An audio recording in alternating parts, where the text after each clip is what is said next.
The questions remain the same in each of these interviews. The power lies in hearing these amazing answers. My name is Tony Reese, and it is with a great privilege and honor I present to you this installment of My Life Lessons Showcasing Senior Adults. Welcome to My Life Lessons Showcasing Senior Adults. Today I have Dr. Thomas Souders with me. Welcome to the project. Thank you. So take a moment and tell us a little bit about yourself. Well, I was born in Reading, at the Reading Hospital. I spent much time away becoming educated and returned in 1969, established a medical practice with my father, and have been here ever since. I have 2 daughters and 4 grandchildren. I married Louise Watring Shepherd, and we married in 2007 and just moved to the Highlands in February of this year. Okay, well let's go into the project, okay? Sure. So Dr. Souders, how would you define a great life? It brings me back to a movie I saw once called Shirley Valentine, in which a very discouraged young woman in a bad marriage went off to Greece and found herself. And she said in the midst of this movie, "I do not wish to live a little life."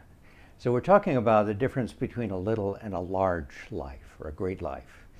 I think a great life is a purposeful life, a life in which there is the ability to plumb the depths and the breadths of the human condition, which has always been an interest of mine, to look at the beauty of the natural world and contemplate that, the wonder of being, and things like that, which I have pursued through literature and through the arts. The great life is also the experience of love, of family, and of friends, true friends. Early in life, a great life was the achievement that we brought through academic excellence, through accomplishment, through the growth of practice and the growth of family. But as we got older, all of us, the aging process intervened. And so we start to contemplate our own mortality. Earlier in life, it was one thing. Later in life, I think it has to do with the concept of a meaningful life, which continues until the end of life. Over the last 150 years, medical science and other things have allowed us to live a full natural life, but that requires that we consider the 3 great plagues of aging, which is helplessness, hopelessness, and boredom. In other words, worthlessness, a feeling of worthlessness. And so a great life must have the ability to overcome all of those things. We do that through the indulgence of talents and passions and the accumulation of wisdom over the ages, which we can then impart to our children or so. We gain in wisdom. We have to engage actively in the world. And that is what I think a great life needs to be. What a wonderful answer. How has being in the Highlands helped you to contribute to that great life? Well, the Highlands certainly has allowed a sense of security, but it also, and much more important, has allowed us support for the many things that a great life requires. It allows for an interaction of people in intellectual discourse, a mutual support of people when they need it, and there's a great respect for those who live here. The respect also for the need of some of us for solitude. The lyric poet Rilke said, "Love is honoring each other's solitude." And respect is honoring that as well, so that I think the Highlands does very well, including the support system for medical problems and things like that, which are quite remarkably good, I think. Mm-hmm. Who were your heroes or your role models when you were a child? That's easy, and it's kind of complicated because I had many. I guess the first was my maternal grandfather, who was a very gentle and a kind soul. He had a general store in Burnville, And I grew up in Bernville for the first, for 2 or 3 years of my formative years during the Second World War. My mother came from Bernville, and my young sister and I were sent back from the West Coast, where my father was an ophthalmologist in the Army. And as the war seemed to be winding down, the Army sent us back to Bernville. So I got to know my grandfather very well then. I respected him tremendously because I think of his gentleness and his kindness. My father was my greatest role model, which is true of many male physicians, I think. He was also an ophthalmologist. He was honorable, he was forthright, he was extremely intelligent and highly gifted as a surgeon. He was compassionate, and he also had many other interests outside medicine, which he imparted to me. And he was also a great source of advice throughout my academic career. But I wanted to talk a little bit about teachers. I think the greatest heroes for me, I think, are in the teaching profession.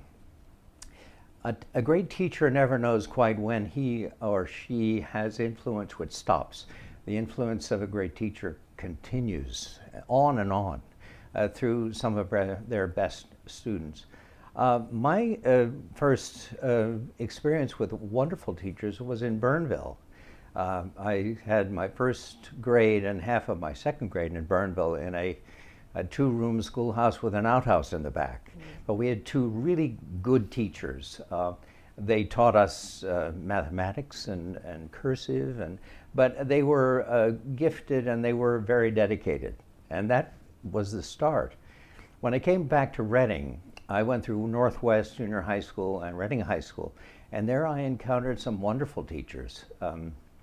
Agnes Schultes, a biology teacher, a little slip of a thing, but with great presence, who demanded the best of her best students. Bob Reed, the gentle biologist who became a patient of mine later on. Mrs. Ruoff, who in 9th grade introduced me to Julius Caesar by Shakespeare. And it was love at first read. I've loved Shakespeare ever since. I was only 2 or 3 out of my class, I think, that fell in love that way. Most of the people couldn't stand the reading of it. But I've always loved Shakespeare because of his understanding of the human condition and his ability to express himself so well. And there was Edna Early, the Latin teacher at Reading, at Northwest, who was very gentle and very controlling and very much of a stickler for exactitude. When I got to Reading High School, I then encountered 2 great teachers in German, a young woman named Ginther and an older man named Mr. Gish. And I fell in love with the language of German. I also found C. Collins Kepler, a mathematics teacher who taught on a college level. Reading High School and Northwest still has great teachers. They're struggling more because of societal changes and things like that, but I honor them. When I got to college, I went to a very rigorous Quaker college named Haverford. The Quakers are very good teachers. The 3 of the great Quaker colleges around Philadelphia, Swarthmore, Haverford, and Bryn Mawr, all very similar. The Quakers require a great deal academically of their students, but also are very nurturing. And so there I found 5 of the greatest teachers I ever encountered. First was a music teacher named William Reese, who became a lifelong friend. I was a violinist, and he was head of the orchestra, and he allowed me to develop my talents such as they were as an ensemble player, and I appreciated that very much, his support. Then there was a German professor named Harry Fund, who, again, a gentle soul, but a great intellect, who drew me into German literature, so became I became a minor in German literature, and he convinced me that I should go to Germany for my third year at college, one of the great experiences of my life. And then there was an English professor, Alfred Satterthwaite, who showed me how to read reflectively and intensively and carefully a text that was given to us, and how to write perceptively and with clarity what we were, the concept that we drew out of these great books that we were asked to read. And finally, two history professors. One was the history of philosophy, and philosophy, of course, is the love of ideas. As ideal conceptions or philosophical conceptions developed throughout the ages. And I took that at the same time as I took a course in Western civilization by the greatest mind I ever encountered. His name was Wallace McCaffrey. The two of them integrated their concepts and their approaches to teaching. And so they enriched my life immensely. In my junior year that I went to Munich, the University of Munich, where I spent a wonderful year of discovery there. But I wouldn't have done that, I think, without these great heroes of mine, these teachers. I became a teacher myself. I was a clinical instructor in ophthalmology at Harvard Medical School for a short while, and then later at the University of Pennsylvania.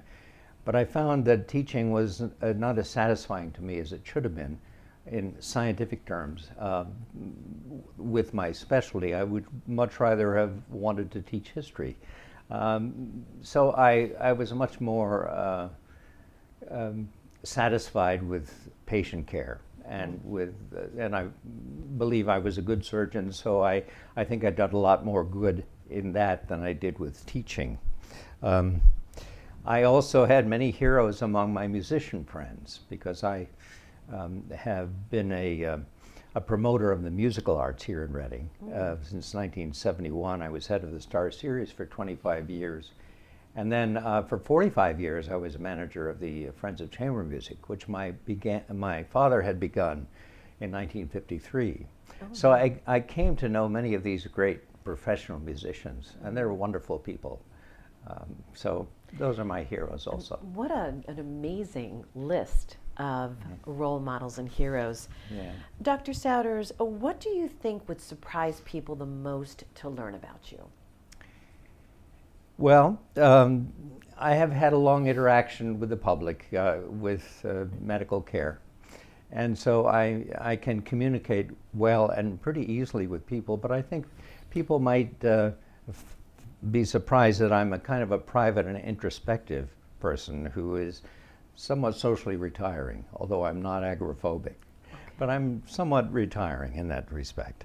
I think too, though, more importantly, I have been on a lifelong spiritual journey through my reading of history and my travels, beginning with Christianity, but looking at moral and ethical systems that these great religions encompass. And so I have found beauty and wonder and truth in all of the great religions, in Islam, in Judaism, particularly in the religions of India. These ethical systems based upon a deep understanding of psychology and a man's need to look beyond him or herself to find some divine spark. I think this was awakened in me first through the Quakers at Haverford. The Quakers are wonderful people in seeing what there is of God in every man. That is their concept. And so they allow us, or they require us to open our minds to the beauty of other thought systems, if there is something positive about such systems. And so. And you think that people would be surprised to learn that you're on that journey? I think they might be. Right. I'm not sure, but. What has been your greatest life lesson? Recently, I gave a eulogy of a very dear friend who had died here at the Highlands with dementia. And at that eulogy, I mentioned a quote from Henry James. Henry James wrote once that there are three things in human life that are most important. The first is kindness, and the second is kindness, and the third is kindness. So for Henry James, kindness is all in human life, just as for Shakespeare, through the mouth of Hamlet, talking about death, the readiness is all, the readiness to face death. But in human life, kindness is all. And I would have to say that in the recent political campaign that we had just seen, there is no kindness in xenophobia. There's no kindness in homophobia. There is no kindness in anti-Semitism. There is no kindness in racism. There is a word for kindness in German. It is gütig. And there's the root of that is gut, good. So in kindness, the root of kindness, the word, is good, the spreading of good. And that's all important as we interact with each other. How have you put that into practice, that life lesson? Can you give an example? I've tried to lead a full and compassionate life, taking care of patients, but also in interacting with my loved ones and my family, to continue to be a teacher to them. I think that's very important to me. To do what I can to change things for the better and to have the wisdom to know when I can't change things for the better and then to back off. But kindness, I think we must all try to utilize that in our approach to others. That's so important. I absolutely adore that answer. Dr. Souders, what does love mean to you? I saw that question, and of course, as it said, it's a many-splendored thing, as the old song says. But mankind has been wrestling with the concept of love for 100,000 years. Shakespeare had many answers for it. The ancient Greeks, though, I think, had good answers for it. There were several different types of love for the ancient Greeks. One was agape, which is this kind of spiritual, compassionate love, which is the highest form of love. And then there's eros, which is based upon the god Eros, who was the son of Aphrodite, the goddess of beauty and love. That has to do with the sensuous, the beautiful, the procreative kinds of love, the sex. Agape has to do with the spiritual. It's kind of like Wagner in his opera Tannhäuser, the conflict between spiritual and sensual love. But love has to do with the amalgam of all of them.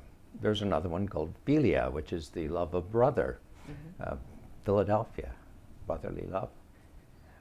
So it's a very difficult concept to try to answer, but I think it has to do with a mixture of agape and eros.